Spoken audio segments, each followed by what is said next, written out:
তো hello guys, আসসালামু আলাইকুম। তো আপনাদেরকে আবারও স্বাগতম একটি ভিডিও নিয়ে।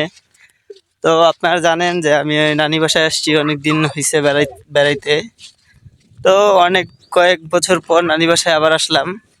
তো নানি বাসা এমন একটা জায়গায়, অনেক দ্বীপের ভিতরে, মনে করেন সমুদ্রের দ্বীপ যেমন চারিদিকে পানি, মাঝখানে একটা দ্বীপ, সেরকম আমার নানি বাসা এখানে।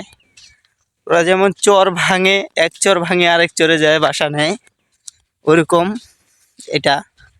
এই দ্বীপে আমি আসছি অনেক দিন ধরেই, তো ঘুরতেছি, ভাল লাগতেছে। অনেক খোলামেলা জায়গা, এখানে কোনো কেউ কাচাল নাই, আমাদের মতো কোনো গাড়ি ঘোড়া নাই, কিছু নাই। এখানে চলাচল করতে গেলে নৌকা লাগে, তো নৌকার মাধ্যমেই চলাচল করে ওরা। তাছাড়া ওরা অচল নৌকা না থাকলে, কারণ এটা অনেক মরুভূমির মতো, বালু চর দিয়ে ভর্তি, অনেক বালু চর এখানে। তো দেখতে পাচ্ছেন আমি এখন যাচ্ছি নৌকা ঘাটে, মানে আমাদের নৌকা বাঁধা আছে, ওটাই দেখতে যাচ্ছি আমি।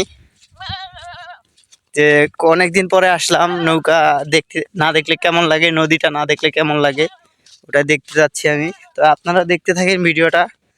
এটা হলো বিরাট বড় নদী, যেমন অনেক বড়, তার কুল কিনারা নাই, নামটা হয়তো আমি মনে নাই আমার, নেক্সট ভিডিওতে জানাবো। তো চলে আসছি আমি নৌকা ঘাটে।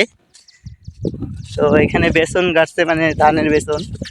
এই যে নৌকা ঘাট, এটা পানি শুকিয়ে গেছে অনেক। তো এই দেখেন নৌকা ঘাট, অনেক নৌকা আছে এখানে। তো হ্যালো গাইস, দেখতে পাচ্ছেন আমাদের এই যে এটা নৌকা, এটা হলো আমাদের ছোট নৌকা, বড় নৌকা ওইদিকে আছে মানে পানিতে, আর এটা হলো শুকানে আছে। কেন, আবার যখন পানি হবে তখন আবার এখানে আসবে নৌকা বড়টা।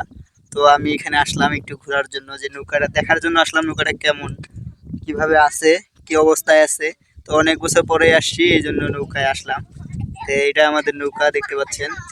তো নৌকা কার কার ভাল লাগে বুঝছেন তো, নৌকায় চড়তে কার কার ভাল লাগে।